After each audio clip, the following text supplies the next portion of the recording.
దేవుని పిల్లలుగా కూడి వచ్చిన మీ అందరికీ క్రీస్తు నామములో నిత్యము శుభం కలగాలని ప్రభువుని బట్టి కోరుకుంటూ ఈరోజు కూడా మన ఆత్మీయ జీవితాలను మెరుగుపరిచే మరికొన్ని విశేషమైన శ్రేష్టమైన విషయాలను బైబిల్ నుంచి కలిసి ఆలోచిద్దాం. అదేంటంటే ఒక్క ఆత్మ విలువ అని. ఒక ఆత్మ విలువ. ఆత్మ అనగానే దేవుని యొక్క పోలిక, దేవుని నుంచి విడిపోయిన భాగం. మనలను కన్నాడు, పిల్లలుగా సొంతం చేసుకున్నాడు, మనపైనే తన ఆశలన్నీ పెట్టుకున్నాడు. మన రాక కోసం తండ్రి ఎదురు చూస్తున్నాడు. ఆత్మలుగా మనందరి విలువేంటో దేవునికి తెలుసు. అయితే నరులారా తిరిగి రండి అని ఒక ఆహ్వానాన్ని పలికాడు ఆయన. మీ అందరికీ తెలిసిన మాట. ఆయన మనుషులను మంటికి మార్చుచున్నాడు, నరులారా తిరిగి రండి అని వారికి సెలవిచ్చుచున్నాడు. ఎందుకు ఈ మాట పలికాడు అంటే తన పిల్లలు అందరూ తన దగ్గరకు రావాలి అని. ఏమంటే ఈ పిలుపునివ్వటం దేవుడు కొందరికి ఇచ్చాడా అందరికి ఇచ్చాడా అన్నది ఆలోచిస్తే, భూమి మీద తన రూపాలతో ఆదాము గర్భము నుంచి పుట్టుకొచ్చిన ప్రతి ఒక్కరి కోసం ఈ పిలుపునిచ్చాడు, మర్చిపోకండి. కానీ పిలుపుని అందరూ అందుకున్నారా, అందరూ తిరిగి వస్తున్నారా అన్నది ఆలోచిస్తే లేదు. అధిక శాతం మంది నరకానికి వెళ్ళిపోతున్నారు. అంటే ఇక ఆయన్ని ఎప్పటికీ కలుసుకోలేరు, ఆయనకు దూరం అయిపోయారు. రక్షణ పొందువారు కొద్దిమంది. ఇరుకు ద్వారమును ప్రవేశించ పోరాడండి, దాన్ని కనుగొనివారు కొందరే. ఈ మాటలను యేసుప్రభు వారు చెప్పటం వెనక ఉన్న ఆంతర్యం, ఆయన దగ్గరకు చేరేవారి సంఖ్య కొద్దిమంది అని. ఏమండి, ఆహ్వానం అందరికీ అయినప్పుడు, చేరేది కొందరే అయినప్పుడు, తిరిగి వచ్చిన తన వారిని గూర్చి ఏమని మాట్లాడుతున్నాడు ఆయన? తిరిగి రాని తన వారిని గూర్చి ఏమని మాట్లాడుతున్నాడు ఆయన? వారిని గూర్చి ఆయనకున్న అభిప్రాయం ఏంటి అన్న దాని గురించి మనం ఆలోచించగలిగితే ఆ విలువ మనకు తెలీదు.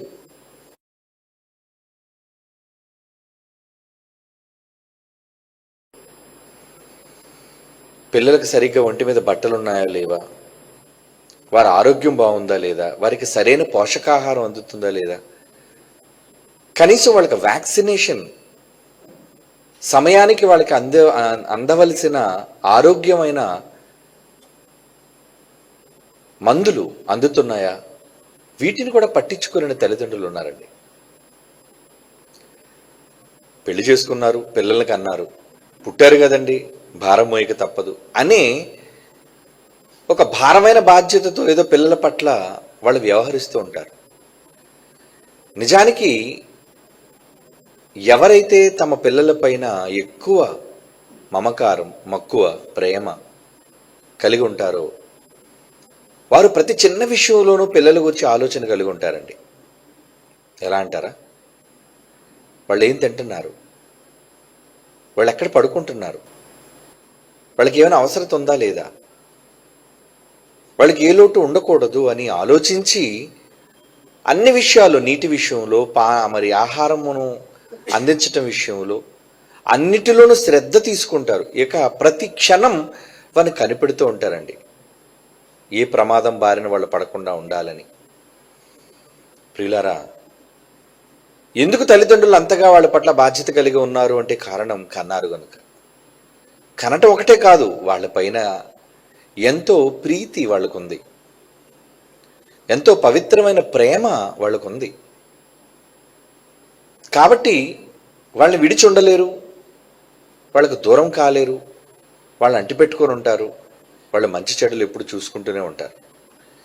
భూ సంబంధమైన తల్లిదండ్రులకి ఇంత మమకారం తమ పిల్లల పట్ల ఉంటే పరలోకమందున్న మనందరి తండ్రి కోటాను కోట్ల మంది ఆత్మలో నిత్యాగ్ని దండనకు వెళ్ళిపోతున్నప్పుడు వాళ్ళ గురించి ఆయనకి ఏం ఆలోచన లేదా? ఆయన ఏం పట్టించుకోవట్లేదా వాళ్ళ కోసం? ఇది మీకు అర్థం కావాలి ఈరోజు. ఆయన పట్టించుకోవటం లేదా, లేదా మీరు ఆయన పట్టించుకోవటం లేదా, ఈ రెండింటికి తేడా ఉంది. ఆయన మిమ్మల్ని పట్టించుకోవటం మానేశాడా, లేదా మీరే ఆయన పట్టించుకోవడం మానేశారా అంటే మనమే ఆయన పట్టించుకోవటం మానేశాం అన్నదే 100% నిజం. ఆయన ఎప్పుడు పట్టించుకోకుండా ఉండలేదు చెప్పండి. తినే తిండిలో ఉన్నాడు, త్రాగే నీటిలో ఉన్నాడు, పడుకునే నిద్రలో ఉన్నాడు. ఆయన మనం అనుభవించే సమస్తములోనూ 24 గంటల ఒక మనిషి జీవితపు సమయంలో ఆయన మిస్ అయిన క్షణం అంటూ ఏమీ లేదండి. ఒక మంచి మాట బైబిల్లో చాలాసార్లు మనం చదువుకున్నాం. 139 కీర్తనలో ఆవరించి ఉన్నాడు అంటాడు చూడండి. ఆవరణ ఏంటి? టోటల్గా మూసాడు అని అర్థం. మిమ్మల్ని పరిపూర్ణముగా ఆయన తన ప్రేమ చేత కప్పాడు. 139 కీర్తన 5వ వచనం, వెనక ముందు నీవు నన్ను ఆవరించి ఉన్నావు అంటున్నాడు చూడండి. ఒక కోడి పిల్లను ప్రమాదం నుంచి కాపాడడానికి కోడి ఏం చేస్తుంది? తన రెక్కల లోపల భద్రపరుస్తుందండి. అంటే టోటల్గా లోపలికి వెళ్ళిపోతుంది, రెక్క లోపలికి వెళ్ళిపోతుంది, పిల్ల కనబడదు, పిల్ల బయటికి. ఎంత ఆవరణ, ఎంత ఆవరించింది, ఎంత భద్రత. ఏమండి, అలాంటి భద్రత సుమా దేవుడు మనకిచ్చింది. ఆయన వల్లనే బ్రతుకుతున్నాం, ఆయన వల్లనే చలిస్తున్నాం, ఆయన వల్లనే జీవం కలిగి ఉన్నాము అన్న మాట కూడా పౌలు గారు చెబుతున్న ఆ ప్రసంగంలో అపోస్తల కార్యాల్లో 17వ అధ్యాయంలోని ఆ మాట ఎంత ఆశ్చర్యాన్ని కలిగిస్తుందండి. అంటే పొడి మాటలుగా పైన చదువుకుంటూ వెళ్తే ఏం అర్థం కాదండి. దేవుడు ఆవరించున్నాడా. 28వ వచనం, అపోస్తల కార్యాలు 17వ అధ్యాయం 28వ వచనం. కానీ దాని డెప్త్లోనికి వెళితే, మాటల భావాలలోనికి మనం వెళితే, మనం ఆయన యందు బ్రతుకుచున్నాము, ఆయన యందు బ్రతుకుచున్నాము. మన కదలికలు, నీ వేళ్ళు కదిలినా, నీ కళ్ళు కదిలినా, టోటల్గా నీ శరీరం కదిలినా, నీ కదలికలట ఎవరవట? ఆయన యందు బ్రతుకుచున్నాము. ఆయన యందు చలనం, కదలికలంటే చలనం అని, చలించుచున్నాము, ఉనికి కలిగి ఉన్నాము. ఉనికి, నీకంటూ ఒక పేరు, నీకంటూ ఒక ఇల్లు, నీకంటూ ఒక తల్లి, తండ్రి, స్నేహితులు, అక్క చెల్లెలు, అన్నదమ్ములు, వీళ్ళంతా కలిగి ఉన్నారు. ఎవరి వలన? దేవుని వలన. ఆవరించి ఉన్నాడా? అవునండి, ఆవరించి ఉన్నాడు ఆయన. మనందరినీ ఆవరించి ఉన్నవాడు ఆయన. మరి నిజంగా ఆయన ఆవరణలో మనం ఉన్నామా? ఉన్నాం. కానీ ఆయన ఆవరించి ఉన్నాడన్న సంగతి మనం తెలుసుకోలేకపోతున్నాం. ఏమండి,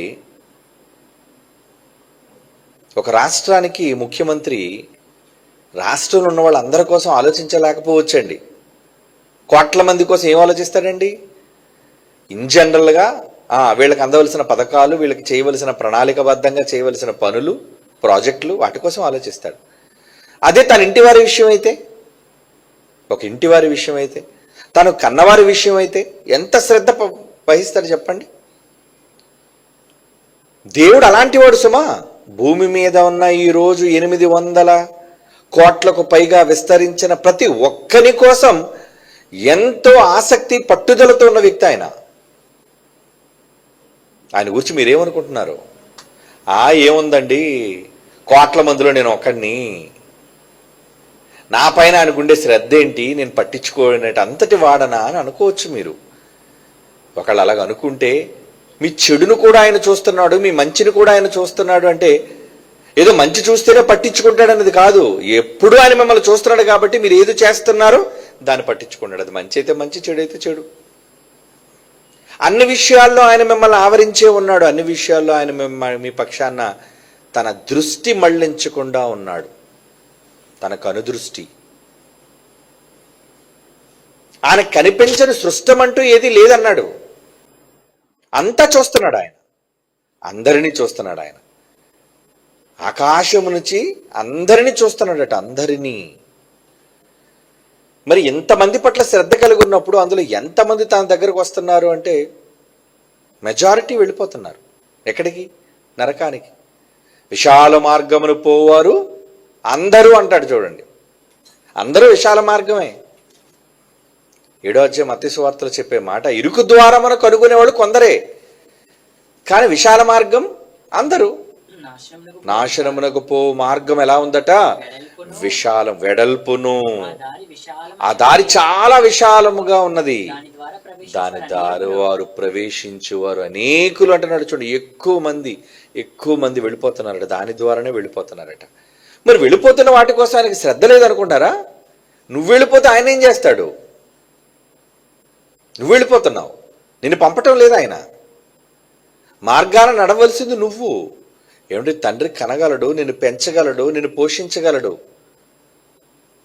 కానీ నువ్వు వినయంతో, విధేయతతో, శ్రద్ధతో, భక్తితో బ్రతకాల్సిన బాధ్యత నీ మీద ఉంది. నిన్ను నమ్మి ఒక తల్లి తండ్రి ఇంటిలో నుంచి బయటకు పంపుతున్నారు అంటే, వెళ్ళిన ఆడబిడ్డ కావచ్చు, మగవాడు కావచ్చు, ఏమనుకొని రావాలి? ఒరే, మా అమ్మ నాన్న ఇంటి దగ్గర చూస్తారా, లేదా నన్ను ప్రేమించేవాళ్ళు, నన్ను ఇష్టపడేవాళ్ళు నా కోసం ఎదురు చూస్తారా? నేను ఎక్కడికి రాలేను, నేను ఎక్కడికి వెళ్ళలేను, మీలా ఎంజాయ్ చేయడానికి నేను రాలేను. నా యవన కాలంలో, కళాశాల దినాల్లో అందరూ అనేవారు, ఒరే క్లాసెస్ క్యాన్సిల్ అయిపోయి కదరా, అలా షికారికి వెళ్దాం పదా, అలా ఎక్కడికి వెళ్దాం పదా, అలా జాలీగా తిరిగి వద్దాం పదా. నేను వెళ్ళేవాడిని కాదండి. వద్దురా, నేను వెళ్ళిపోతాను ఇంటికి. వీడేంటారా విచిత్రమైన మనిషి, ఇంటికి వెళ్ళిపోతానంటాడు. సరే నీ ఇష్టం అంటే, అక్కడ నాకు వాళ్ళతో సంతోషించాలని లేక కాదు, ఇంటి దగ్గర నా మీద బాధ్యత కలిగిన వాళ్ళు, నన్ను ప్రేమించిన వాళ్ళు, నేను వెళ్ళినప్పుడు నాకు ఏమైనా ప్రమాదం జరిగితే ఎందుకురా వెళ్ళావు నువ్వు వాళ్ళతో? నువ్వు వెళ్ళటం వాళ్ళే కదరా ఈ ప్రమాదం జరిగింది. అదే ఇంటికి వచ్చుంటే సురక్షితంగా ఉండేవాడు కదా అని ఎక్కడ అంటారేమో, ఆ మాట నేను ఎందుకు అనిపించుకోవాలి అనే భయం ఉండేదండి. ఎక్కడికి వెళ్ళేవాడిని కాదు. కళాశాల విడిచిపెట్టిన మరుక్షణం ఇంటికి వచ్చేసేవాడిని. అంటే తల్లిదండ్రుల మీద బాధ్యత ఉన్నవాళ్ళు, తల్లిదండ్రులను ప్రేమించేవాళ్ళు స్నేహాలని, తిరుగుళ్ళని వెళ్ళరండి. వెళ్ళబుద్ధి కాదు. అవకాశం ఉన్నా దాన్ని వినియోగించుకోరు. ఎందుకంటే తల్లిదండ్రుల మీద వాళ్ళకున్న గౌరవం అంటారు దాన్ని.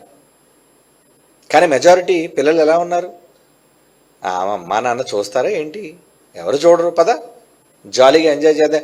ఇప్పుడు కాకపోతే ఎప్పుడు ఎంజాయ్ చేస్తావు? టీనేజ్లో కాకపోతే ఇప్పుడు పార్కులను తిరగకపోతే ఎప్పుడు తిరుగుతావు ముసలైపోయిన తర్వాత అంటారు. ఆ మాట రైట్ ఎలా ఉంటుంది మనకి? నిజమే, ఇప్పుడే కదా ఎంజాయ్ చేయవలసింది లైఫ్ని. కానీ ఎంజాయ్ చేయవలసిన అదే టైంలో ఎంతోమంది ప్రమాదాన్ని బారిన పడిపోయేవాళ్ళు ఉన్నారు. విలువైన సమయాన్ని ఇంటి దగ్గరికి వెళ్ళి బైబిల్ చదువుకోవడంలోనో, ఇంటి దగ్గరికి వెళ్ళి తల్లిదండ్రులకు సేవ చేయడంలోనో, తల్లిదండ్రులకు ఉపయోగపడడంలోనో. ఏమంటే ఒక ఆడపిల్ల అయితే ఇంటికి వెళ్ళిపోయి అమ్మకి నాన్నకి ఇల్లు ఉడ్చి బట్టలు శుభ్రం చేసి ఏమండి అందొస్తుంది ఆడపిల్ల. మగవాడైతే అమ్మ కిరాణా తీసుకురామంటావా, లేదంటే నేను ఏమైనా సామాన్లు మోయమంటావా, మార్చమంటావా, ఏంటి చెప్పు. తల్లిదండ్రులకు ఉపయోగపడేవాడుగా ఉండాలి కుమారుడైనా కుమార్తె అయినా. ఈరోజు పిల్లల కోసం మనం అలా మాట్లాడుతున్నామే, పరలోకమందున్న తండ్రి కోసం మనమంతా ఎలా ఉన్నాం? ఇవ్వబడిన ఆయుష్ కాలంలో, జీవిత కాలంలో ఎవరి కోసం బ్రతకాలనుకుంటున్నాం, ఎవరి కోసం ఆలోచన కలిగి ఉండాలి అనుకుంటున్నాం? ఆయనేమో ఒక్కడు ఒక్కడు ఒక్కడు అంటున్నాడు. ఒక్క ఆత్మ. ఆ విలువ ఆయనకు తెలుసు. ఒకే ఆత్మ కదా. ఏమండి, కోట్ల మందిలో ఒకడు పోతే ఒక లెక్క. ఏమండి, రోజు వెంట్రుకలు మనం స్నానం చేసేటప్పుడు కింద రాలిపోతుంటాయి, మనం లెక్క పెడతాం దాన్ని. పోనే ఎన్నో ఉన్నాయి కదా నెత్తి మీద. అదే 2, 3, 5 ఉన్నాయి అనుకోండి, దాన్ని జాగ్రత్తగా దూతుంటాం. ఎందుకంటే విలువ తెలిసింది. ఊడిపోయే కాబట్టి ఉన్న వాటినైనా జాగ్రత్తగా దాచుకోవాలి అని. అవునండి, ఏదైనా తగ్గినప్పుడే దాని విలువ ఎక్కువ అవుతుంది. ఏదైనా మనకు కనుమరుగైనప్పుడే దాని విలువ మనకు తెలుస్తుంది. ఏదైనా దూరం అయినప్పుడే దాని అవసరత మనకి ఏర్పడుతుంది. నిజమండి. అది ఆ భావన రావాలి మీకు. అనుభవిస్తేనే కానీ రాదు అది. దేవుడు కూడా ఆ బాధను అనుభవిస్తున్నాడండి. తన పిల్లలు తన దగ్గర లేకపోవటం, తన పిల్లలు తన దగ్గరకు అందరూ రాకపోవటం. ప్రపంచం ఈరోజు బాగుంది అంటే అందరూ మంచోళ్ళ. 99% మంది అంతా చెడిపోయి ఉన్నారు. ప్రపంచ దేశాలు చెడిపోయి ఉన్నాయి. కానీ అన్నీ సక్రమంగా జరుగుతున్నాయి. గాలి, నీరు, వెలుగు, వేడి అన్నీ. ఎవరు చేస్తున్నారు దాన్ని? పరలోకమందున్న తండ్రి. ఎందుకు చేస్తున్నాడు దాన్ని? తన పిల్లలు కదా. ఇందులో ఎంతమంది హంతకులు ఉన్నారు, ఎంతమంది వ్యభిచారులు ఉన్నారు, ఎంతమంది దొంగలు ఉన్నారు, ఎంతమంది ఏమండి కల్మషం కపటంతో నిండిన వాళ్ళు ఉన్నారు, సమాజానికి చీడపురుగులు లాంటి వాళ్ళు ఉన్నారు. వీళ్ళు కూడా బతుకుతున్నారు కదా అంటే ఏమో వాళ్ళు మారుతారేమో. ఆ ఒక్కడిని కూడా ఇప్పుడు నేను ప్రాణం తీసేస్తే వాడు పాతాళానికి వెళ్ళిపోతాడు, అది నాకు తెలుసు. ఈ క్షణం వాడు కన్ను మూస్తే వాడు పోయేది నరకం, నిత్యాగ్ని దండన. ఇక అక్కడ వన్ వే వెళ్ళడం కానీ తిరిగి రావడం లేదు, రౌండ్ ట్రిప్ లేదు. కనుక దేవుడు ఏమనుకుంటాడు? చంపొద్దులే చంపొద్దులే చంపొద్దులే. అదే మనమైతే ఏం చేస్తాం? మనం కానీ దేవుడి స్థానంలో ఉంటే ఈ పాటికి ప్రపంచంలోని 99% మందిని చంపేస్తాం మనం. ఏమండి? దేవునికి లేదండి అటువంటి భేదం, పక్షపాతం. ఈరోజు ఎక్కువ మంది నాస్తికులు ఉన్నారు, ఎక్కువ మంది ఆయన నమ్మని వాళ్ళు ఉన్నారు. వాళ్ళందరినీ చంపేశాడా ఏంటి ఆయన? దీర్ఘశాంతం. నోవహు దినముల్లో ఆయన కుటుంబం నోవహు 8 మందే బాగున్నారు. మిగతా వాళ్ళంతా ఎలా ఉన్నారు? చెడిపోయిందట. ఆయన దృష్టికి ఎలా ఉందట? లోకం ఆయన దృష్టికి చెడిపోయింది. మరి చెడిపోయినప్పుడు వాడ కట్టమని చెప్పాడు. వాడ కట్టడం అంటే ఏంటి? ఒక నెలలో కట్టేసేవాడా ఏంటి? లేదండి, సంవత్సరాలు పట్టింది వాడ కట్టడానికి. సంవత్సరాలు పట్టింది. ఈ సంవత్సరాలు వాడ నిర్మాణం జరుగుతున్నప్పుడు ఏమని రాయబడింది బైబిల్లో? ఎంత మంచి మాట. పేతురు రాసిన మొదటి పత్రిక 3వ అధ్యాయం 19-20 వచనాలు. పేతురు రాసిన మొదటి పత్రిక 3వ అధ్యాయం 19-20. దేవుని దీర్ఘశాంతము ఇంకా ఇంకా కనిపెట్టుచుండినప్పుడు పూర్వము నోవాహు దినములలో ఓడ సిద్ధపరచబడుచుండగా అవిధేయులైన ఓడ సిద్ధం అవుతుందట, కానీ అవిధేయులైన వారి యొద్దకు, అంటే ఆ రోజు ప్రపంచం మీద ఉన్న మనుషులందరి యొద్దకు, అనగా చెరలో ఉన్నారు, చెరసాలలో ఉన్నారు వాళ్ళు, బందీలుగా ఉన్నారు వాళ్ళు. ఆ చెరలో ఉన్న ఆత్మల యొద్దకు దేవుడు ఆత్మరూపిగానే వెళ్ళి ప్రకటించాడట. ప్రకటన చేస్తాడట ఆ రోజు. మరి చెప్పేవాళ్ళు ఎవరున్నారు? నోవహు భూమి మీద ఉన్న మనుషులందరి దగ్గర తిరిగి చెప్పాలంటే వాడెప్పుడు కడతాడు ఆయన? ఆలోచించారా? వీళ్ళందరికీ సువార్త ప్రకటించుకుంటూ వెళ్ళాలి అంటే నోవహు వాడ కంప్లీట్ అవ్వదు. ఉన్నది ఆయన పిల్లలు. ఆయన 3 కొడుకులు తలుచుకుంటూ అయిపోద్ది. ఆ రోజు చుట్టూ ఉన్న వాళ్ళని ఎవరో వాళ్ళకి కిరాయికి పెట్టుకునే ఉంటాడు. అంత పెద్ద వాడ కట్టాలి కదండి. మరి ప్రపంచంలోని జాతుల మృగాలు పక్షులు ఇవన్నీ ఉండాలి అంటే ఎంత పెద్ద వాడ, ఎన్ని అంతస్తులు వాడ, చాలా పెద్దది అది. కనుక ఓడ కట్టడానికి నోవాహును ఉండిపో, మరి పిల్లల సంగతి ఏంటి? చచ్చిపోతారేమో ప్రళయం వచ్చేస్తే అని అందరి దగ్గరికి వెళ్ళాడట. ఒక్కొక్కరి దగ్గరికి వెళ్ళాడు. ఆత్మరూపిగానే వెళ్ళి వారికి ప్రకటించను చెబుతున్నాడట. ఏమని చెప్పుంటాడు? మారిపోండ్రా పిల్లలారా, మారిపోండ్రా. నోవాహు ఓడ కడుతున్నాడు కదా, ఎందుకు ఈ చెడుతనం, మారిపోండ్రా. ఇదే చెప్తాడండి ఆయన. ఆత్మసాక్షి అంటారు. ఒక్కోసారి మనం కఠినంగా మనం మారిపోతున్నాం, మన ఆత్మసాక్షి చెప్తుండే, ఎందుకు మరి అంత కఠినంగా ఉంటున్నావు, మారొచ్చుగా, ఎందుకు అంత పట్టింపు. ఒక్కొక్కసారి మనం ఎవరి విషయంలో గట్టిగా పట్టింపుతో ఉంటే కొన్ని సందర్భాల్లో మన మనసు మనం హెచ్చరిస్తుంది. ఏమని హెచ్చరిస్తుంది? ఏంటి మరి అంత పట్టుదల నీకు, ఏంటి మరి అంత పంతం నీకు, తగ్గొచ్చుగా, తగ్గి వెళ్ళొచ్చుగా. అదేంటది? హెచ్చరిక అంటారు దాన్ని. ఆత్మవిమర్శ చేస్తుందంటారు. దేవుడు కూడా మనుషులందరి దగ్గరికి వెళ్ళి ఎలాగే చెప్పాడటంటారా, నాన్న జలప్రళయం వస్తే చచ్చిపోతారా, చచ్చిపోతే మీరు అంతా నరకానికి వెళ్ళిపోతారా, కాబట్టి విని మారిపోండ్రా, మీరు పశ్చాత్తాపడండిరా. దేవుడు చెప్తున్నాడు. అంటే పశ్చాత్తాపం కోసం ఆలోచింపచేశాడు ఆయన. ఎందుకు? అందుకే దీర్ఘశాంతం అన్నాడు. చూడండి, నోవాహు దినములలో ఏం కనబడుతుందట? దేవుని దీర్ఘశాంతం కనబడుతుందట. దేవుడు కనబడుతున్నాడు, దేవుని దీర్ఘశాంతం కనబడుతుందా? దేవుని దీర్ఘమైన శాంతం అంటండి. మరి ఎంత శాంతం ఏంటండి? చాలా మంది అంటుండే, నాకు చాలా కోపం ఎక్కువ అండి. మరి మీ తండ్రికి, పరలోకమందున్న తండ్రికి చాలా శాంతం అట. శాంతం అంటే మామూలు శాంతం కాదట, దీర్ఘమైన శాంతం అట. అందుకే లోకం అంతా బాగుంది. ఇంత దీర్ఘశాంతం బట్టే దుష్టులు, దుర్మార్గులు, పాపులు అందరూ బతికిపోతున్నారు, రోజు బతుకుతున్నారు, లోకాన్ని అనుభవిస్తున్నారు, ఆయుష్ కలిగి ఉన్నారు. ఎన్ని చెడు పనులు చేస్తున్నా లోకంలో ఆనందంగా బతుకుతున్నారండి వాళ్ళంతా. అది వాళ్ళ గొప్పతనం, ప్రతిభ కాదు, వాళ్ళ అదృష్టం కాదు, కేవలం దేవుని యొక్క దీర్ఘశాంతము. ఎందుకు ఇంత దీర్ఘశాంతాన్ని వహిస్తున్నాడు అంటే చాలాసార్లు మనం చదివా మాట, ఇంకోసారి చదువు 2 పేతురు పత్రిక 3వ అధ్యాయం 9వ వచనంలోని మాట ఏమంటున్నాడు అక్కడ? 2 పేతురు పత్రిక 3వ అధ్యాయం 9వ వచనం, దేవుని కొందరు ఆలస్యమని ఎంచుకున్నట్లు ప్రభు తన వాగ్దానాన్ని గూర్చి నిర్లక్ష్యం చేసేవాడు కాడు గాని ఎవ్వడు అంటే ఒక్కడు కూడా అని అర్థం. ఎవ్వరు తప్పించుకోకూడదండి అంటే ఒక్కడు కూడా తప్పించుకోకూడదని. ఎవ్వరు ఉండిపోకూడదంటే అందరూ వచ్చేయాలని కదా, ఒక్కడు కూడా ఉండకూడదనే కదా ఎవ్వడు అనే పదానికి అదే కదా అర్థం. కొందరు అంటే అప్పుడు మిగిలిన వాళ్ళు అనుకోవచ్చు. ఎవ్వడు నశింపవలన నిశ్చయింపక అందరూ మారు మనసు పొందాలని మీ ఎడల దీర్ఘశాంతము గలవాడై ఉన్నాడు. మారు మనస్సు కోసమే దీర్ఘశాంతం అంట ఆయనకి.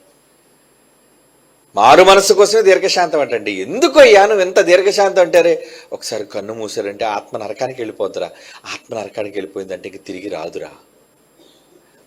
కాబట్టి ఆత్మ విలువ ఏంటో నాకు తెలుసురా. కోట్ల మంది ఉన్నారు కదా ప్రభువా, కోట్ల మందిలో వీడు కూడా లెక్కేనా? అలాంటివేంట్రా, వాడు కూడా నాకు కావాలి. ఇన్ని కోట్ల మంది పిల్లలున్నా ఒక్కడు కూడా ఎవ్వడు నశింపకూడదు. ఒక మంచి సందర్భాన్ని యేసుక్రీస్తు వారు చెప్పారండి. ఈ ప్రపంచానికి చెప్పారు. ఆయన తండ్రిని గూర్చి చెప్పాడు. ఆయన మాటలు ఎక్కువ తండ్రే ఉంటాడు. ఏం చెప్పాడంటే చదువుదాం ఆ మాట. లోకాసువార్త ఒకసారి చూడండి. లోకాసువార్త 15వ అధ్యాయం మొదటి నుంచి లోకాసువార్త 15వ అధ్యాయం నేనే చదువుతాను చూడండి. మొదటి వచనం నుంచి. ఒకప్పుడు సమస్తమైన సుంకరులు పాపులు ఆయన బోధ విని ఆయన దగ్గరికి వచ్చి చూడగా, సమస్తమైన సుంకరులు పాపులు వచ్చేస్తున్నారట ఆయన దగ్గరికి. 2వ వచనం, పరిసయ్యులు శాస్త్రులు అది చూచి ఇతర పాపులను చేర్చుకుని వారితో కూడా భోజనం చేయించున్నాడు. ఈ మనిషికి మంచి చెడ్డ లేదేటండి, అప్పుడు చూసిన పాపులతో ఉంటాడేటండి, వాళ్ళతో భోజనాలు చేస్తారేటండి అని అన్నారట. చడుక్కుంటున్నారట వాళ్ళు. అప్పుడు అందుకైన వారితో ఉపమానం చెప్పిన. చూడండి, చిన్నప్పుడు మనం చదువుకున్న సండే స్కూల్లో ఈ పాటలన్నీ. ఈ పాటలను గొప్పతనం ఏంటి? మీలో ఏ మనుష్యునికైనా 100 గొర్రెలు కలిగి ఉండగా, ఉదాహరణ చెప్తున్నాడు, 100 అనుకోండి, ఏ గొర్రెలు కాపరికైనా 100 గొర్రెలు ఉన్నాయనుకోండి.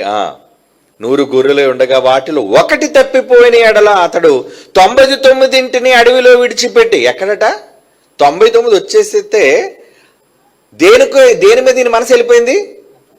99 గొర్రెలు ఒక దగ్గరకు వచ్చేసి అవి కూడా అడవిలో ఉన్నాయట. మరలా అడవిలో ఉన్నా వచ్చేసే కదరా, గుంపులోకి వచ్చేసే కదా, ఒక దగ్గరికి వచ్చేసేది, కూటమిగా వచ్చేసే కదా, ఇబ్బంది లేదు. మరి మీరు ఎవరి కోసం మీరు ఆలోచిస్తున్నారు ఇప్పుడు? ఒక్కటి రాలేదురా, ఒక్క గొర్రె ఉండిపోయింది. ఏమండి? తప్పిపోయిన ఎడల అతను 99 అడవిలో విడిచిపెట్టి తప్పిపోయిన అది దొరుకు వరకు దానిని వెతక వెళ్ళడా. ఎంతకీ గొర్రెల కోసం చెప్తున్నాడా? ఈ బకరాలకు అర్థం కాక ఒరే గొర్రెల కోసం చెప్తున్నారేమో అనుకుంటున్నారు. ఇది గొర్రెల కోసం చెప్పట్లేదు, మనుష్యుల కోసం చెబుతున్నాడు ఆయన. 5వ వచనం, అది దొరికినప్పుడు ఎక్కడో ఉంది, అది ఆ గొర్రె తప్పిపోయింది. సంతోషంతో దానిని తన భుజముల మీద వేసుకుని, దొరికినప్పుడు ఏం చేస్తారట? మిగతా గొర్రెలన్నింటినీ భుజాన్ని వేస్తారండి. నడు అంటాడు. కరపట్టుకుని వాటిని డైరెక్షన్తో నడిపిస్తుంటాడు. కానీ ఒక్కటి మిగిలిపోతే చూసారా, దొరికేసింది రా బాబా, అమ్మయ్య దొరికేసింది, గొర్రె దొరికేసిందని దాన్ని నడిపించడట. దాని కాలుకి దెబ్బ తగిలిందని చెప్పలేదు. ప్రేమ ఎక్కువైపోయి అది తప్పిపోయిందని అది కనబడేసరికి ప్రేమ ఎక్కువైపోయి అది భుజాన్ని వేసుకున్నాడట. భుజాన్ని వేసుకొని ఇంటికి వచ్చి తన స్నేహితులతో పొరుగువారిని పిలిచి, మీరు నాతో కూడా సంతోషించండి, తప్పిపోయిన నా గొర్రె దొరికినని వారితో చెప్పిన పండగ చేసుకుంటున్నాడట. ఏంటి, గొర్రె దొరికితే పండగ చేసుకుంటాడా? అవును. గొర్రె తప్పిపోయినందుకు బాధపడి అది దొరికినందుకు భుజాన్న వేసుకొని ఆయన వ్యక్తపరిచే సంతోషం చూసారు ఎలా ఉందో. అవునా? అటువలే ఇది ఎందుకు చెప్పాడంటే, అరే జంతువుల కోసం కాదని నేను చెప్తుంది, మారు మనసు అక్కర్లేని 99 నీతిమంతుల కంటే, నీతిమంతులు వచ్చేసారు, వాళ్ళు నన్ను నమ్మేశారు, వాళ్ళు రక్షణలో ఉన్నారు. 99 నీతిమంతుల కంటే ఏమండి మారు మనస్సు పొందు ఒక్క పాప విషయమై పరలోకమందు ఎక్కువ సంతోషం కలుగును. మార్పు చెందే ఒక్క పాప ఉంటాడు చూడు, ఒక్కడు మారుతాడు చూడు. నాకు అప్పుడు చాలా సంతోషం అయ్యా, నాకు చాలా సంతోషం అని. ఇంకా అర్థం కాలేదేమని మళ్ళీ ఇంకో ఉపమానం చెప్తున్నాడు చూడండి. దాడు గొర్రె పురాణం వాడు చెప్పాడు, ఏమండి, గొర్రెలు గురించిన సందర్భం. ఇంకోటి ఇప్పుడు ఏం చెప్తున్నాడు చూడండి, ఏమంటే వెండి నాణ్యం పురాణం కోసం చెప్తున్నాడు. ఇప్పుడు ఏంటంటే, ఏ స్త్రీకైనా 10 వెండి నాణములు ఉండగా వాటిలో ఒక నాణము పోగొట్టుకుంటే ఆమె దీపము వెలిగించి ఇల్లు ఊడ్చి అది దొరుకునంత వరకు జాగ్రత్తగా వెతకదా? ఏం చేస్తుందండి?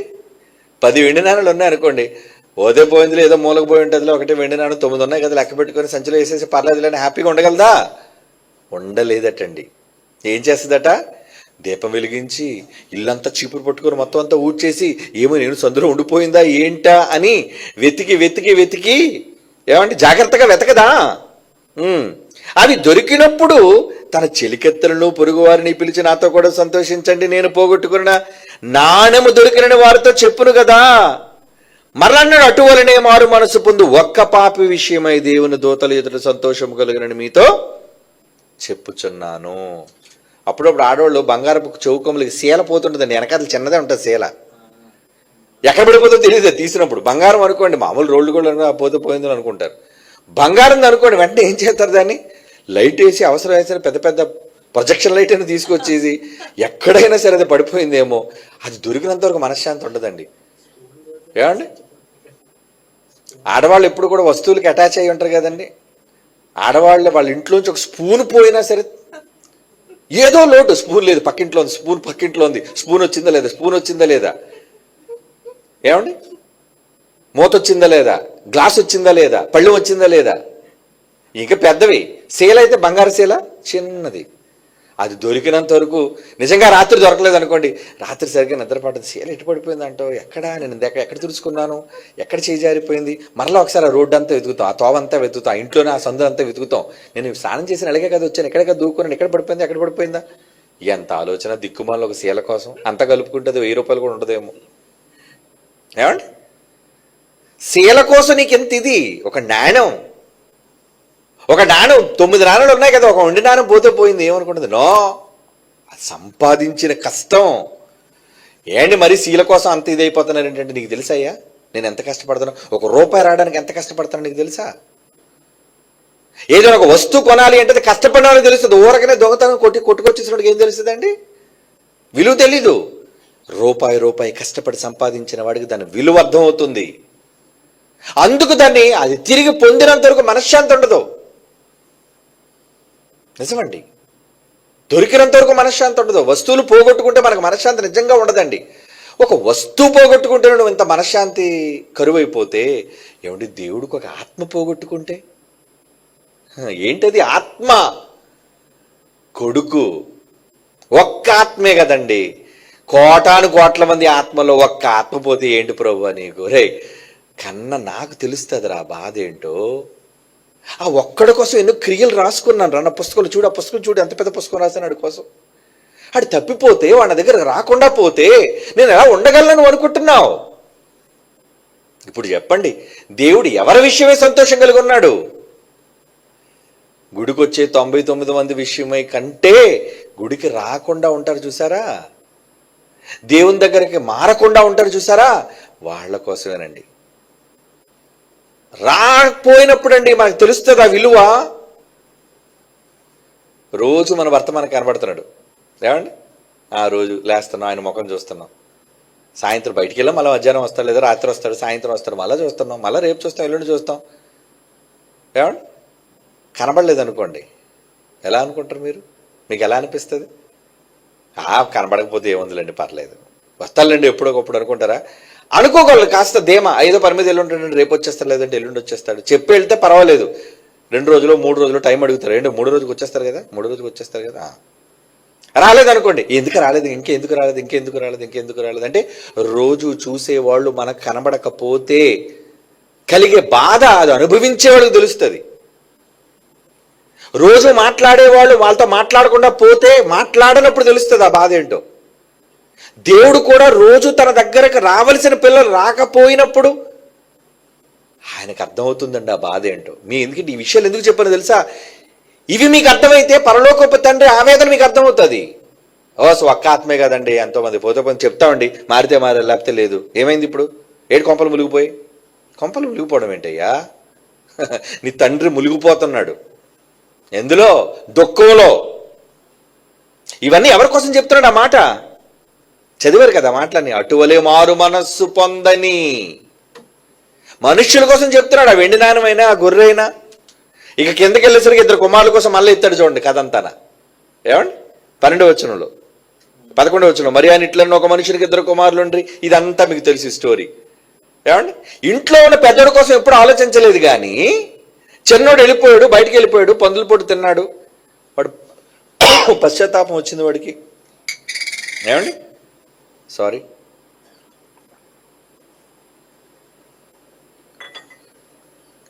పశ్చాత్తాపం వచ్చింది. వాడు ఇంటికి వచ్చేసాడు. ఏమండి? ఇంటికి వస్తున్నాడని తెలిసినప్పుడు తండ్రి యొక్క పరిస్థితి చూడండి. ఏమండి? తండ్రి వాడు ఇంకా దూరంగానే ఉన్నాడండి, ఇంకా ఇంటికి కూడా రాలేదటండి. అంటే అతని కళ్ళు ఇప్పుడు ఎవరి మీద ఉన్నాయి? ఇంట్లో ఉన్న కొడుకు మీద లేవు. నా కొడుకు తప్పిపోయాడు రా, వాడు ఎప్పుడు వస్తాడు రా, బెంగ పెట్టుకున్నాను రా వాడి మీద. ఏమండి? ఇంట్లో అన్నదమ్ములు అక్కచెల్లెళ్ళు కలిసి ఉన్నప్పుడు వేరండి. గొడవ అయిన తర్వాత ఎంత గట్టిగా తిట్టుకున్నా ఏమనుకున్నా, ఏమండి, అక్క చెల్లి మీద, చెల్లి అక్క మీద మనస్సు ఉంటుందండి. పోనీ ఏదో నేను తిట్టానులే, చెల్లే కదా, నా దగ్గరికి రావచ్చు కదా, అక్కే కదా, పోనీ పెద్ద మనసు చేసుకొని ఒకసారి రావచ్చు కదా, అన్నయ్యే కదా, వాడు తగ్గించుకొని రావచ్చు కదా, పోనీ తమ్ముడు కదా, నన్ను ఒక మాట తిట్టైనా వాడు రావచ్చు కదా అనిపిస్తుంటుంది మనకు లోపల. ఎందుకు?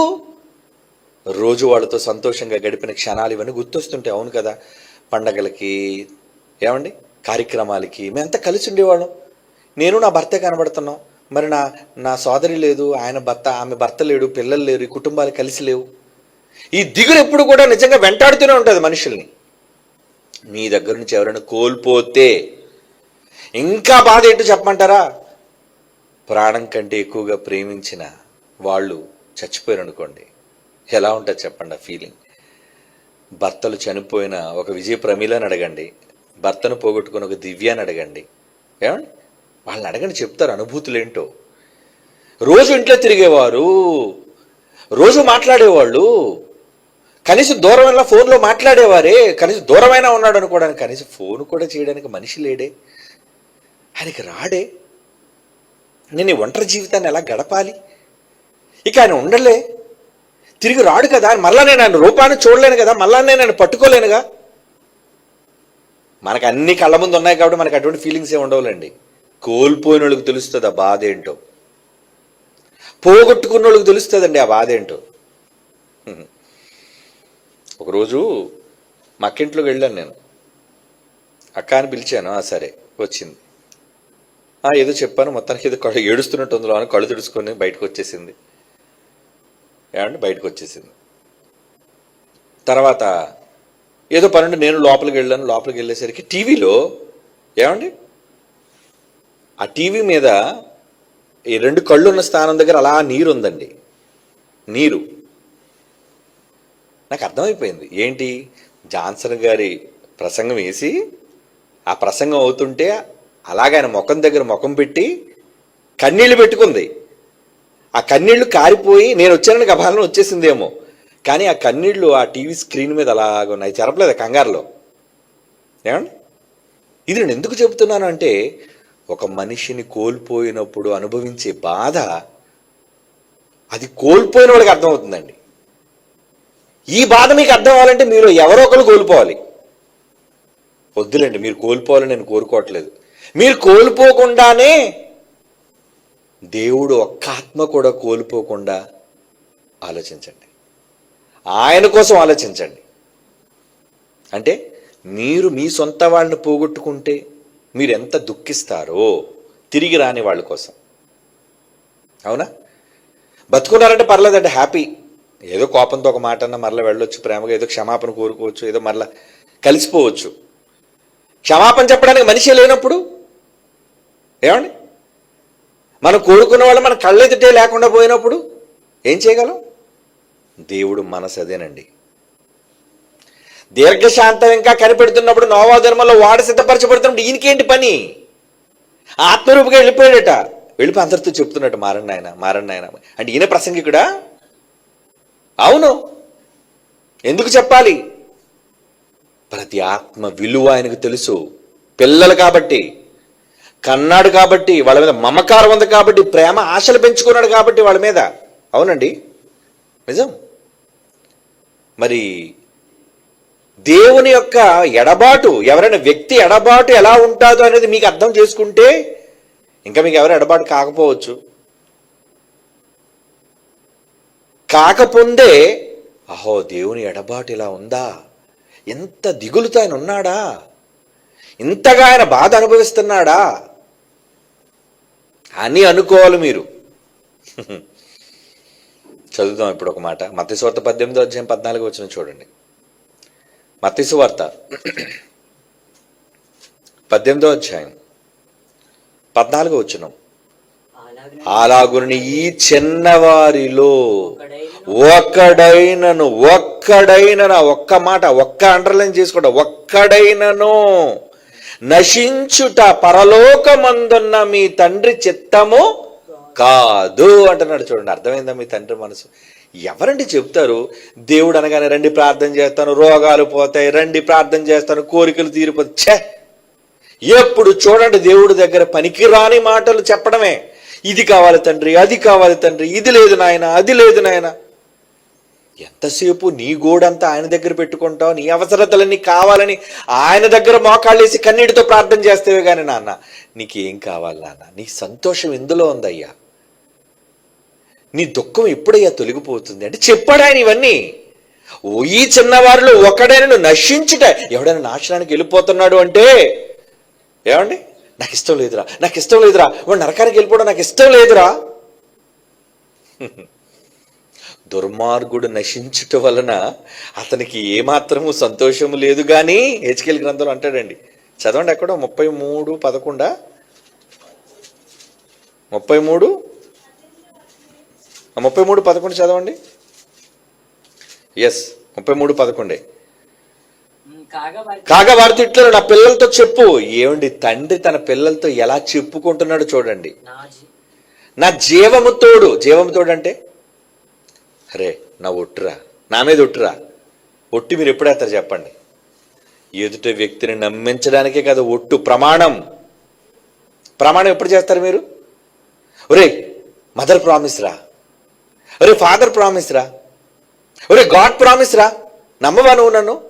ఒరే ఒట్టురా, మా అమ్మ మీద ఒట్టురా, మా నాన్న మీద ఒట్టురా, ఒరే దేవుడి మీద ఒట్టురా. ఎందుకంటే దేవుడు ఇంకా పైన కదా, అందరికన్నా పైన. దేవుడి మీద ఒట్టేసి మనం నాలుగు అబద్ధం చెప్పలేదండి, చెప్పలేం. ఎందుకంటే ఆయనకి మనకున్న అటాచ్మెంట్. దేవుడి మీద ఒట్టేసి తప్పు చెప్పలేం మనం, అవునా? ఎస్.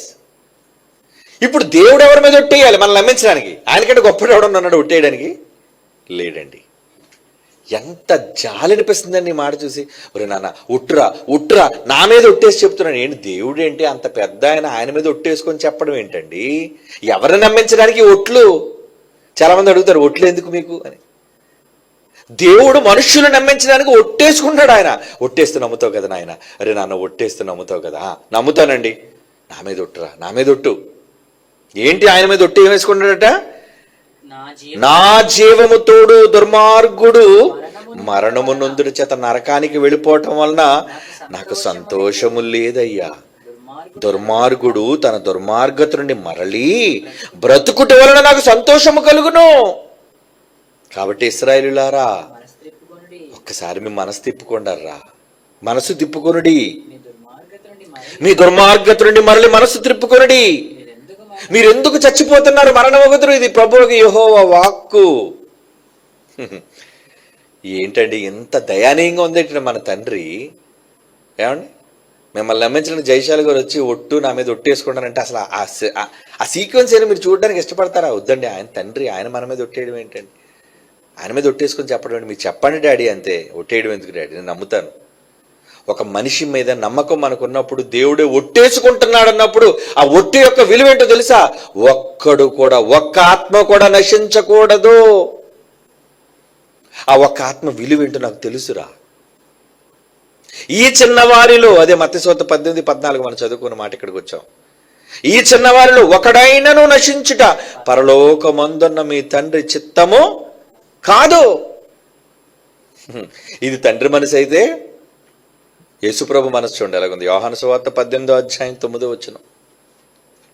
యోహాను సువార్త 18వ అధ్యాయం 9వ వచనం.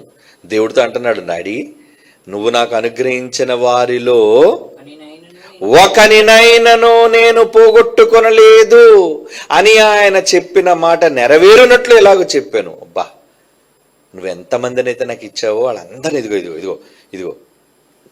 నాశనపాత్రుడికి పాపపురుషుడు అలాగే పోతాడని మాకు తెలుసు, ఇస్కరియోతు. ఎందుకంటే వాడి కోసం ఆల్రెడీ వాడు ఇల్లు పాడవును గాక, వాడు ఉద్యోగం వేరొకటి తీసుకుని గాక అని ప్రవక్త ప్రకటించేశాడు ముందే. మిగిలిన వాళ్ళు ఉన్నారా? ఎవరు?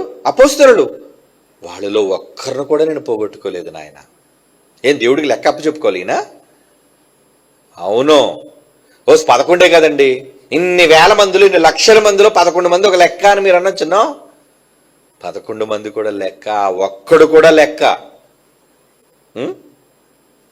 నీవు నాకు అనుగ్రహించిన వారిలో ఒకరినైనా నేను పోగొట్టుకోలేదు. చాలా మంది పోగొట్టేసుకుంటుంటారండి. ఏం పోగొట్టేసుకుంటుంటారు? వస్తువు ప్రేమతో ఇచ్చాం అనుకోండి, పారేస్తారండి ఎక్కడో దగ్గర. ప్రేమతో ఇచ్చిన వస్తువు దాచుకోవాలి. పారేసాడని తెలిసినప్పుడు ఏమవుతాడు మనసు? ఎందుకు ఇచ్చాను వీళ్ళకి? పారేసావా? దాని విలువ నీకు తెలియదు కదా. విలువ తెలిస్తే నువ్వు పారేసుకోవు దాన్ని. ఖరీదు తక్కువ ఎక్కువ అని కాదు, దాని వెనక ఉన్న కష్టం, దానిని చేసిన విధానం, దానికోసం ఎదురు చూపులు, వీటన్నిటినీ ఆలోచిస్తే ఏమనిపించాలి? నేను పోగొట్టుకోలేదు, అన్ని జాగ్రత్తగా దాచుంచాను, అన్ని దాచుకున్నాడు. కొంతమంది చూడండి, ఏమిచ్చినా దాచుకుంటారండి. నా చిన్నప్పుడు చాలామంది చాక్లెట్ కవర్లు దాచుకున్న వాళ్ళు చూశానండి నేను. చాక్లెట్ కవర్లు, చాక్లెట్ తినేసి అది చిన్నదైనా పెద్దదైనా రకరకాలు ఉండేవండి. డైరీ మిల్క్ అని, క్యాడ్బరీస్ అండి, చిన్నవి పెద్దవి రకరకాలు ఉండేవండి. ఒకరైతే బాక్సులు చూపించారండి, పెద్దోళ్ళే బాక్సులు తీసి చూపించారు. ఏంటి అన్ని ఇన్ని ఉన్నాయని అంటే, నా చిన్నప్పటి నుంచి తిని చాక్లెట్ అండి. వామ్మో, చిన్నప్పటి నుంచి తిని చాక్లెట్ కవర్లు అన్ని దాచుకున్నావా? ఈ గుర్తులండి నాకు, పోగొట్టుకోలేను నేను. మీకు తెలుసో తెలీదు, తమిళనాడు ముఖ్యమంత్రి జయలలిత చిన్నప్పుడు వేసుకున్న చెప్పులు కూడా దాచుకుంది తెలుసా మీకు? వీడియోలో చూపించారు చాలాసార్లు, యూట్యూబ్లో కూడా ఉంటాయి చూడండి. చిన్నప్పుడు వేసుకున్న బట్టలు, చిన్నప్పుడు వేసుకున్న తొడుక్కున్న షూసు, ఏమంటే సాక్సులు, పట్టీలు ఎందుకు ఉంచుకున్నారంటే గుర్తు. ఎవరో కొనిచ్చారు, వాళ్ళ అమ్మో, వాళ్ళ బంధువులు, తాను ప్రేమించిన వాళ్ళు కొనిచ్చారు కాబట్టి వాటిని పోగొట్టుకోలేరండి. దాచుకున్నారు అంటే ఎంత ప్రేమ కలిగి ఉన్నారో ఆలోచించండి. దాచారు అంటే ప్రేమ ఉన్నది అని అర్థం. దాచిన వాళ్ళకి ప్రేమ ఉన్నట్టే, పోగొట్టుకున్నవాడికి ప్రేమ లేనట్టే. పోగొట్టేసుకున్నావు, విలువ తెలియదు నీకు, దాని విలువే తెలీదు. అవునా? యేసుప్రభు అలాగంటలు, నేను ఎవరిని పోగొట్టుకోలేదు నాయన. నువ్వెవరినైతే నాకు ఇచ్చావో అదిగో చూడు, అందరినీ ఉన్నాయి, అందరినీ పెట్టుకున్నాను, నేను ఎవరిని పోగొట్టుకోలేదు. భద్రత అంటే అది, జాగ్రత్త అంటే అది. ఏరా ఎంతమంది వచ్చారు ఏంటంటే పోగొట్టేసుకున్నాను నాయన. కొంతమంది డబ్బులు పోగొట్టేసుకుంటుంటారు, ఏమండి వస్తువులు పోగొట్టుకుంటుంటారు. జాగ్రత్త ఉండదు, నిర్లక్ష్యం.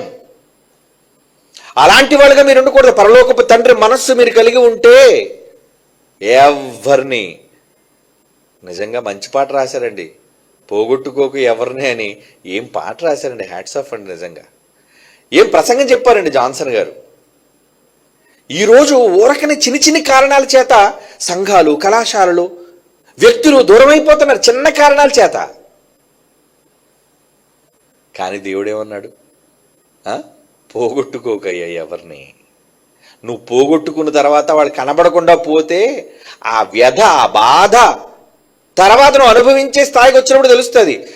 మనుషులు అనుభవించడం సంగతి పక్కన పెట్టండి, దేవుడు ఎంత అనుభవిస్తున్నాడు. క్షోభ, బాధ అంటారు దాన్ని. అవునండి, దేవుని మనస్సు అండి. ఎవరిని నేను పోగొట్టుకోలేదు అంటున్నాడు చూడండి.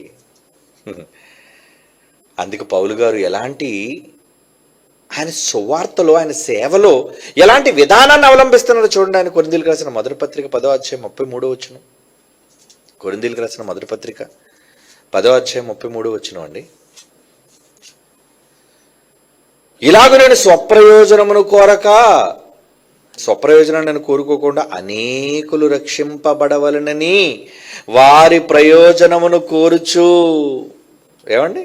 వారి ప్రయోజనమును కోరుచు అందరినీ అన్ని విషయములలో సంతోషపెట్టుచున్నాను. అబ్బా, ఎందుకట? అనేకులు రక్షింపబడాలి. ప్రతి ఒక్క ఆత్మ విలువ దేవుడికి తెలుసు కనుక వీళ్ళెవ్వరూ నాశనానికి వెళ్ళకూడదు. నాశనానికి వెళ్ళకూడదంటే ఎవరి చేతులు ఉంది చెప్పండి ఆ పని? దేవుడు వచ్చి వీళ్ళందరికీ నిలబడి, నాన్న మీరంతా నా పిల్లలరా, నా మాట వినండిరా అని చెప్పాలా? చెప్పాల్సిన బాధ్యత మంది, ప్రకటించాల్సిన బాధ్యత మంది. మనం చెప్పాలి. అంటే నీకు పట్టింపు లేదు, ఒక ఆత్మను రక్షిద్దామని ఆలోచన లేదు. ఏమంటే చాలామంది పబ్లిక్ మీటింగ్స్లోని ఏవేవో టాపిక్స్ మాట్లాడుతుంటారు, కానీ నేను ఎప్పుడు పబ్లిక్ మీటింగ్లో జనాలను టార్గెట్ చేసే మాట్లాడుతుంటాను నేను. అంటే ఏంటి? ఏదో బైబిల్ సంబంధమైన విషయం, ఏదో రాజులకు సంబంధించిన చరిత్రలు అవన్నీ మాట్లాడడానికి ఇష్టపడను. చెప్పుకోవాలంటే బోల్డ్ చెప్పుకోవచ్చు, కానీ ఒక పబ్లిక్ మీటింగ్లోకి వచ్చేటప్పుడు, ఒక బహిరంగ సభలోకి వచ్చేటప్పుడు ఎవడైనా బయటోడు వింటాడేమో. నేను గమనిస్తుంటాడు, ఒకసారి రోడ్డు మీద వెళ్ళిపోతాడు, బండి ఆపి అక్కడ బండి మీద కూర్చొని వింటుంటాడు. అంటే ఇటు బొరక ఎక్కుతుంది అనమాట. వాడు ఎందుకు ఆగాలి? వాడు ఎందుకు వినాలి అక్కడ? వాడు వినేటట్టుగా నువ్వు చెప్పేదో ఒకటి. నేను లేదంటే కాగితం ఈ ప్రసంగం ప్రిపేర్ అయిపోయినాడు బాబు, ఎవరికి అర్థమైనా అర్థం అవ్వకపోయినా నేనే గడగడ చదివేసి వెళ్ళిపోతానంటే కుదరదు. ప్రతి ఒక్క ఆత్మ విలువ నీకు అర్థమైతే ఎలా వాడిని కాపాడాలి, ఎలా వాడిని ప్రభు దగ్గర తీసుకురావాలి, ఎలా ఒక్క ఆత్మ నశించకుండా నేను నా తండ్రి యొక్క సంతోషాన్ని నేను పూర్తి చేయాలి అని ఆలోచన కలిగి ఉంటాడండి నిజమైన కొడుకు. మరి మీరు నిజమైన కొడుకో దొంగ కొడుకులో మీరు ఆలోచించుకోండి మీరే. అంటే ఎంతవరకు ఎదుటి వాళ్ళని కాపాడడానికి మీరు ఏం ప్రణాళికలు చేస్తున్నారు, మీరు ఏం మాట్లాడుతున్నారు, మీరు దేనికోసం ఆలోచిస్తున్నారు, మీరు దేనికోసం కష్టపడుతున్నారు? పోగొట్టేసుకున్నారా? మనుషులే పోగొట్టేసుకున్నారు, ఇంకా దేవుని పోగొట్టుకోవడం పెద్ద విషయమా? ఏమండి? కానీ పౌలు అలా అంటలేదండి. ఎవరిని నాకు పోగొట్టుకోవడం ఇష్టం లేదు, అనేకులు రక్షింపబడాలని వారి స్వప్రయోజనమును కోరుచు, వారి ప్రయోజనాన్ని కోరుకుంటున్నాను నేను. అందుకే అన్ని విషయముల్లోనూ అందరినీ సంతోషపెట్టుచున్నాను. ఏమంటే నిజంగా కువైట్కి వెళుతూ ఎన్ని సంఘాలలో అండి పిలుస్తున్నారు. ఎవరెవరో బేతేలు సంఘం అట, పలానా సహవాసం అట. వాళ్ళంతా బయట వాళ్ళండి, మనోళ్ళ దగ్గరికి ఎప్పుడైనా వెళ్తానండి, వాళ్ళు మన పిల్లలు కదా. ఏమండి? నేను విదేశాలు వెళుతున్నప్పుడు నా బొమ్మలు చూపిస్తుంటే చూసారా, ఎవరెవరో బయట వాళ్ళు. ఎందుకు పిల్లలు మనల్ని? ఆయన బయట చర్చలు మనల్ని రానిస్తారా? రానివ్వాలి అంటే రానిచ్చేటట్లుగా నువ్వు ఉండాలిగా. నాకేం అక్కర్లేదండి, ఎవరితో నాకు సంబంధం లేదంటే పోగొట్టుకున్నాను వాళ్ళని. నీకు విలువ తెలియకుండా పోయింది. నేను రానండి, ఎవరితో కలవనండి, నేను ఉండనండి అని నువ్వు అంటున్నావంటే నీకు ఆత్మ విలువ నీకు అర్థం కాలేదని అర్థం. లేదండి, వస్తానండి, ఎవరికోసమైనా వస్తానండి, ఎవరికోసమైనా నేను రక్షించడానికి ఏదైనా నేను చేస్తానండి. ఎస్, నీకు అర్థమైంది ఆత్మ విలువ. దేవుడు నీకు అర్థమయ్యాడు. దేవుడు అర్థమైతే నువ్వు చేస్తావా పని? అర్థం కాకపోతే ఏమండి? నీ పందా నీదే. ఎవడు నమ్మితే నాకేంటి, నమ్మకపోతే నాకేంటి, ఎవడు వస్తే నాకేంటి, రాకపోతే నాకేంటి, రాకపోతే నీకేంటా? అది నీ అహం. రాకపోవడం కాదు, ఎందుకు రారు, ఎందుకు రాకూడదు. అవసరమైతే నేనే వాళ్ళ దగ్గరికి వెళ్తా, నేనే వాళ్ళు గెలుచుకుంటా. నిజంగా ఆ ప్రేమ పాటలో నేను అదే రాశానండి, చివరి మాట క్లోజింగ్. నువ్వు ఎలాగా నా దగ్గరికి రావు, ప్రేమతో నేనే నిన్ను గెలుచుకున్నానని. దేవుడే కదండి, మనిషి ముందు దేవుడు ప్రేమించాడు, దేవుడు మనిషిని ప్రేమించాడు. మనిషి దేవుడిని ఏం ప్రేమించలేదు, అసలు మనిషి ఎప్పుడూ దేవుడు ప్రేమించలేదు. మనం పాపులుగా ఉన్న ఆయనే ముందు మనల్ని ప్రేమించాడు, మనం చెడ్డవాళ్ళుగా ఉన్న ఆయనే ముందు మనల్ని క్షమించాడు. కనుక ఆయన ప్రేమతోనే మనం గెలవబడ్డాం. నేను ప్రేమతోనే గెలుచుకున్నానయ్యా. ఈరోజు నువ్వు నా దగ్గర ఉన్నావంటే కారణం నాకు నీ మీద ఉన్న ప్రేమ. కనుక నువ్వు సమాజాన్ని ప్రేమిస్తే నువ్వేం చేయాలి? నాకు ఈ సంఘం అంటే పడదు, నాకు ఈ బోధకుడు అంటే పడదు, నాకు ఈయనతో విరోధం. తప్పు. ఎవరితో విరోధం?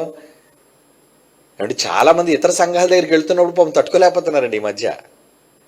ఇతర సంఘాల దగ్గరికి, ఇతర బోధకుల దగ్గరికి వెళ్ళి వాళ్ళు మంచి మాటలతో మార్చడానికి వెళుతుంటే, ఏమంటే మీరేంటి పందా మార్చారా? ఇతరులతో మీరు బోధలో రాజీ పడిపోయారా? ఏమంటే ప్రేమతో వాళ్ళని గెలుచుకోవడానికి వెళుతున్నప్పుడు వాళ్ళతో రాజీ అయిపోతున్నావా అక్కడ అర్థం? అంటే వాళ్ళ బోధతో మనం ఐక్యమైపోయామా? ఎవరెవరో వచ్చారండి మన దగ్గరికి వచ్చారు, వాళ్ళ వాళ్ళ విధి విధానాలు మనమైనా అవలంబిస్తున్నామా చెప్పండి? లేదు. మన సత్యవాక్యం మనదే, మనం చెప్పవలసిన విధానం మనదే. ఎంతోమంది మన దగ్గరికి వచ్చారు, మనం ఎంతో దగ్గరికి వెళ్ళాం, కానీ మన సత్య విధానం కొనసాగుతూనే ఉంది. ఎవరి దగ్గరికి వెళ్ళినంత మాత్రాన వీరు వారైపోతారు నువ్వెందుకు అనుకున్నా లోకపు పనికిమాలిన సామెత.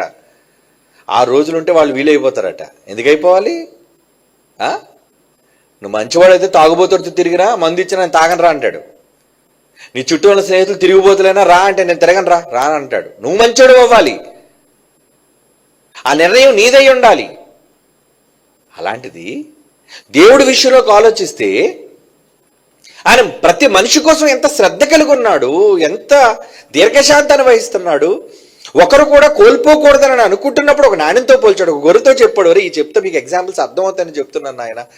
నా పిల్లలు నాకు కావాలయ్యా అంటే పోగొట్టుకుంటున్న అనేక మంది విషయం ఈరోజు మనం చూసి ఏం చేయాలి? అందుకేనండి వాళ్ళ దగ్గరికి వెళ్తున్నాం, వాళ్ళ సంఘాల్లో అడుగు పెడుతున్నాం, అందుకే వాళ్ళ స్నేహాన్ని కోరుకుంటున్నాం. అందుకే కారణం దేవుడే వాళ్ళని క్షమించి దీర్ఘశాంతం కలిగి ప్రేమిస్తున్నప్పుడు, దేవుడే తగ్గించుకొని పాపుల దగ్గరికి వెళ్ళినప్పుడు, యేసుప్రభు ఎవరి దగ్గరికి వచ్చాడు? నేను పాపులను పిలువ వచ్చి తిని. యేసుప్రభు లోకంలోకి ఎందుకు వచ్చారట? పాపులను రక్షించుటకు యేసు లోకమునకు వచ్చిన మాట నిరాక్షేపమైనది అన్నాడు. తప్పు మోపడానికి లేదు ఎవడు. నేను వచ్చిందే పాపుల కోసం. మరి నువ్వేంటి? మనం మన వాళ్ళ దగ్గరికి కదండి వెళ్ళాలి, బయట వాళ్ళ దగ్గరికి ఎందుకు వెళ్తున్నాం? మనం బయట వాళ్ళ దగ్గరికి ఎందుకంటే వెళ్ళాలి? ఇతర సంఘాల దగ్గర మనం ఎందుకు వెళ్ళాలి? పిచ్చోడా, మనం వెళ్ళవలసింది, నువ్వు తగ్గవలసింది వాడిని గెలవటానికే. దేవుడే తగ్గించుకొని 9వ దినం వల్ల ఆత్మరూపిగా వెళ్ళి చెప్పినప్పుడు ఆయనకంత తగ్గింపు ఉందే. చెప్పాను కదా సెమినార్లో సబ్జెక్ట్, ఎందుకు దేవుడు అంతగా తగ్గించుకోవాలి? ఆయన తగ్గించుకొని గుడారంలో ఉండాలా నీకోసం, ఇశ్రాయేలుతో పాటు? నీకేంట్రా ఈ అహంకారం? నీకేంటి పొగరు? వద్దు, నాశనానికి ముందు గర్వం నడుస్తుంది కనుక గర్వపడకూడదు. ఏ విధము చేతనైనను కొందరిని రక్షింపవలనని పౌలట అందరికీ అన్ని విధములు వాడను అయిపోయానంటున్నాడు. అంతే. యూదుడువా? నేను కూడా యూదుడినే, యూదులకు యూదుని వలే ఉంటిని. చూడండి ఆ మాట ఎంత బాగుంటుందో. కొరింథీయులకు రాసిన మొదటి పత్రికలోని 9వ అధ్యాయం ఏమండి 19-20 వచనాలు. నేను అందరి విషయమే స్వతంత్రుడై ఉన్నను, ఎక్కువ మందిని నేను సంపాదించుకోవాలి. నా టార్గెట్ అది. ఎక్కువ మందిని సంపాదించుకున్నటకు అందరికీ నన్ను నేను దాసునిగా చేసుకుంటుని. యూదులను సంపాదించుకోవడానికి నేను ఏం చేశానంటే, యూదులకు యూదుని వల్లే యూదునిలా ఉన్నాను నేను, నటించాను అక్కడికి వెళ్ళి. ధర్మశాస్త్రమునకు లోబడిన వారిని సంపాదించుకున్నటకు నేను ధర్మశాస్త్రమునకు లోబడిన వాడను కాకపోయినను, నేనే లోబడిన ధర్మశాస్త్రానికి, నాకేం అవసరం లేదు. లోబడిన వాడును కాకపోయినను ధర్మశాస్త్రమునకు లోబడిన వాని వల్లే ఉంటిని. ఎందుకండి పౌలు గారు ఈ బాధ అంతా మీకు? అలా నటించవలసిన అవసరం ఉందా అంటే ఉంది. ఎందుకు? ఏ విధము చేతనైనను బలహీనులను సంపాదించుకున్నట్టు బలహీనులకు బలహీనునైతిని, ఏ విధము చేతనైనను కొందరిని రక్షింపవలనని అందరికీ అన్ని విధములు వాడినైతిని. ఇప్పుడు మీరెవరు చెప్పండి? హోసన్న వాళ్ళకి హోసన్న వాడిని, పెంతుకొస్తే వాళ్ళకి పెంతుకొస్తే వాడిని, బెతెస్తే వాళ్ళకి బేతెస్తే వాడిని. ఏమండి? ఎవరి వాళ్ళకి వారినే. ప్రసన్న బాబు ఎల్పిబి అంటే అందరి వాడు. మీరు నేను ఒక్కడినేంటి? మీరు అందరికీ అందరి వాళ్ళుగా మారాలి. దేనికి? ఇందులో స్వార్థం ఏంటి? ఆత్మల రక్షణ. వాళ్ళు మారాలి, రావాలి, దేవుడు సంతోషించాలి. ఎందుకంటే ఒక్క గొర్రె తప్పిపోయి తిరిగి వచ్చేస్తేనే పండగ చేసేసుకుంటున్నాడే. ఎక్కువ మందిని తీసుకొస్తే, ప్రవ్వా నేను రికార్డు ప్రవ్వా 1000 మందిని తీసుకొచ్చాను, అబ్బా సూపర్ కొడుక, 1000 రెట్లు నా సంతోషం రా తండ్రి. నేను 5000 మందిని తీసుకొచ్చాను ప్రవ్వా నా జీవితకాలంలో, హ్యాట్స్ ఆఫ్ రా, సూపర్ రా తండ్రి. నేను 10,000 మందిని తెచ్చాను ప్రభువా. ఆడేవాడు వెనకాతలాడు, ఒక్కడు కూడా తీసుకురాలేదు ప్రభువా నేను. అదే ఒక్క తలాంతులాంటాడు. అలా ఉందాం మనం? వద్దండి. ఒక ఆత్మ విలువ, ఆ విలువ కన్నందుకు దేవునికి తెలుసు. అందుకే ఆయన దీర్ఘశాంతం, అందుకే ఆయన క్షమ, అందుకే ఆయన ఆలోచన, అందుకే ఆయన సహనం. అదే యేసు ప్రభువు నేర్చుకున్నాడు, అదే అపోస్తలుడైన పౌలు అలవాటు చేసుకున్నాడు. మరి మనం ఎందుకండి అలవాటు చేసుకోం? కాపాడడం ముఖ్యం రా. ముందు కాపాడేటప్పుడు నువ్వు ఎవడవాడంటే, ఇప్పుడు వరదలు వచ్చేసాయండి. వరదలు వచ్చినప్పుడు విజయవాడలోనే అందరికి సహాయ కార్యక్రమాలు చేసినప్పుడు నువ్వు సహాయం ఇచ్చాడు, అరే నువ్వు హిందుడో క్రైస్తవుడో తురకడో ఎవడో చెప్పు, అప్పుడు ఇస్తాను అని అన్నారా? అదేంటది? ఒకడు నీటిలో కొట్టుకెళ్ళిపోతున్నాడు, వాడికి చేయించినప్పుడు ఒరే నువ్వు క్రైస్తవుడువా అని అడుగుతారా? చెప్పండి. ఒరే నువ్వు మా కులపడువా కాదా అని అడుగుతారా? ప్రమాదం ఉన్నోడికి చెయ్యిచ్చేటప్పుడు వివరాలు ఎందుకురా? వివరాలతో ముందు కాపాడు, బయటికి తీయండి, ఆ తర్వాత ఆడే వస్తాండి దోవలోకి, ముందు బయటికి లాగు. ఈ కనీస జ్ఞానం కూడా లోపించేసిందండి చాలా మందికి. ఏమని? మనం ఎవరి దగ్గరికి వెళ్ళకూడదు, నాకు నేనే, నాది నాదే, నాకు నేనే. వద్దరు, అలా అనుకోకండి. ఒక ఆత్మ విలువ మీకు అర్థమైతే, మీ పరలోకపు తండ్రి మనస్సు ఈ రోజుకైనా మీకు అర్థమైతే, మీరు ఊరకనే కూర్చోలేరా, ఊరకనే ఉండలేరా. ఎందుకంటే దూరమైన బాధ అనుభవిస్తున్నాడు ఇప్పటికే.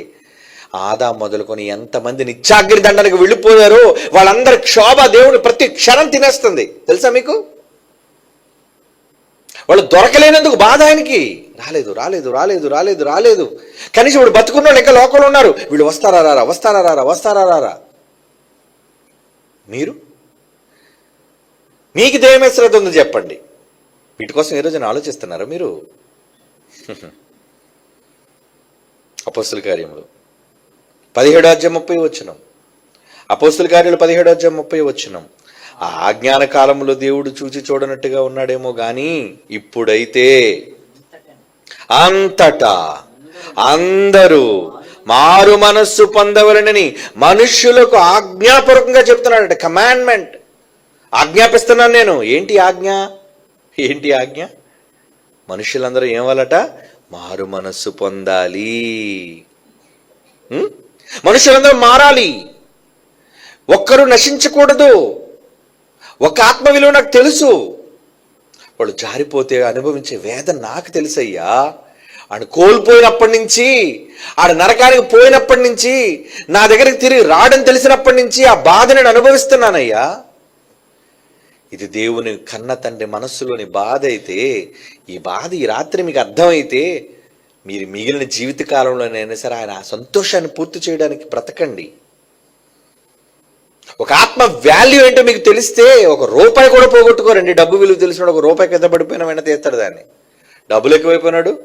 ఏమండి, డ్యాన్సులు అప్పుడప్పుడు చూసారు, నోట్లు చల్లుతుంటారు. ఉత్తర భారతదేశంలో దౌర్భాగ్యమైన విధానాలు ఉంటాయండి. ఏంటి, ఎవడో గెంచుతుంటే ఇటు నోట్లు పెళ్ళిళ్ళు కాటికిని వెత చల్లుతావు డబ్బులు. అవి కాళ్ళ కింద తొక్కుతున్నారు వాళ్ళు, తర్వాత ఏరుకుంటారులేండి. అంటే వాల్యూ తెలియాలి, మనిషి విలువ. కష్టంతో సంపాదించిన దాని విలువ అయితే అర్థమవుతుందండి. దేవుడు మనల్ని కష్టపడి కన్నాడండి, మనల్ని కష్టపడి సంపాదించుకున్నాడండి, తన కొడుకును బలి చేశాడండి, తాను బలైపోయాడండి, 24 గంటలు మన కోసం ఆలోచన కలిగి ఉన్నాడండి. మరి అలాంటప్పుడు ఆత్మ కోసం ఆయనకు ఆలోచన ఉండదా? ఆత్మ ఆయన దగ్గర తీసుకొని రావాలన్న ఆలోచన నీకు ఉండదా? ఉండకూడదా? ఉండాలి. ఆ ఒక్క ఆత్మ విలువైన మీ దగ్గర ఉండాలి. అందుకే చివరిగా ఆయన మాట చదువు ముగించుకుందాం. కొరింథీయులకు క్షమించండి, తిమోతి గారికి రాసిన మొదటి పత్రిక 2:4 మొదటి తిమోతి పత్రిక 2:4 మనుష్యులందరూ, దేవుడు అంటున్నాడు, ఆయన మనుషులందరూ రక్షణ పొంది సత్యమును గూర్చిన అనుభవ జ్ఞానము గలవారై ఉండవలనని ఇచ్చయించుచున్నాడు. కోరిక ఉంది ఆయనకి. మరి ఆయన కోరిక ఎవరు తీరుస్తారు? మీరే. ఆయన కోరిక ఆయన తీర్చుకోడు. ఏమండి, మనకి ఏదైనా తినాలని ఉందనుకోండి, ఏమండి నాకు తినాలని ఉంది, ఇంకొకరు తీరిస్తే ఎంత బాగుంటుందండి? అన్ని కోరికలు మనం తీర్చుకోలేమండి. ఎవరో మన కోరిక తీర్చాలి, ఎవరో మనకు సహాయం చేయాలి, ఎవరో మనకు అందించాలి, ఎవరో మనల్ని సంతోషపరచాలి. మరి దేవుడు కోరిక తీరాలి అంటే మనుషులుగా మీరు దేవుణ్ణి సంతోషపరచాలి. ఎలా సంతోషిస్తాడు? మనుషులందరూ దేవుని గూర్చిన, రక్షణ గూర్చిన, సత్యమును గూర్చిన అనుభవ జ్ఞానము గలవారై ఉండాలని. ఈ జ్ఞానం వాళ్ళకి వెళ్ళాలి. అందుకే పాట రూపంలోనో, మాట రూపంలోనో, సోషల్ మీడియా రూపంలోనో, ఏదో ఒక రూపంలో ఆయన మాటలు, ఆయన ఉద్దేశాలు ప్రజల మధ్యకి వెళ్ళాలని ఈరోజు ఎన్ని రకాలుగా ఆలోచిస్తానో తెలుసా అండి? ఆలోచించాలి. దేవుని కోసం ఎందుకు ఆలోచిస్తున్నామో తెలుసా? ఆ విలువేంటో దేవుడికి తెలుసు, దేవుని విలువేంటో మీకు తెలుసు కనుక ఆయన విలువ అర్థమైన వాళ్ళు ఆత్మ విలువేంటో అర్థమవుతుంది. కనుక ఆయన ఉద్దేశాలకు విలువనిచ్చేవాళ్ళుగా ఉండండి. అందరిలా భూమి మీద ఉన్న మిగిలిన మనుష్యుల్లా మీరు జీవించకండి. పరలోకమందున్న పరలోకపు తండ్రి కోరికను, ఇష్టాన్ని నెరవేర్చే పిల్లలుగా మీరు ఉండండి. God bless you. కళ్ళు మూసుకోండి, ప్రార్థన చేసుకుందాం. పరిశుద్ధుడైన తండ్రి, దేవా, ఒక్కరు కూడా నశించకూడదు నాయన. ఆ విలువ ఏంటో మీరు ఎరిగిన వారు, కానీ ఆ విలువ ఇంకా ఏంటో మేమే అర్థం చేసుకోలేని దౌర్భాగ్యపు స్థితిలో ఈ సమాజం బ్రతుకుతుంది తండ్రి. మేము కూడా అనేక సందర్భాల్లో నిర్లక్ష్య వైఖరి అనుభవించిన మమ్మల్ని క్షమించండి. ఇక మీదటైనా మేము తేరుకొని మా జీవిత కాలంలో ఎక్కువ ఆత్మలను మీ కొరకు సంపాదించి మీ వద్దకు చేర్చే మహద్భాగ్యాన్ని నీ పిల్లలుగా మాకు అనుగ్రహించవలసిందిగా వరాన్ని కోరుకుంటూ యేసుక్రీస్తు వారి పరిశుద్ధమైన నామంలో ఈ ప్రార్థన వేడుకొనుచున్నాము తండ్రి. ఆమేన్.